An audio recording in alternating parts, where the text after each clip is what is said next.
me.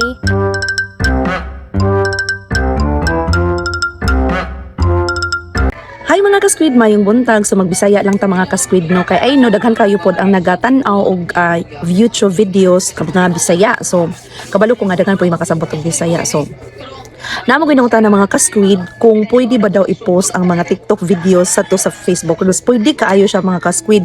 Tapos make sure lang nga dili ninyo i-appeal ang logo sa TikTok. So kung gusto gid ninyo ma-monetize sa Facebook Reels, ayaw gid ninyo i-upload ang mga videos ninyo from TikTok nga naay TikTok logo. So pwede gid na ninyo siya edit.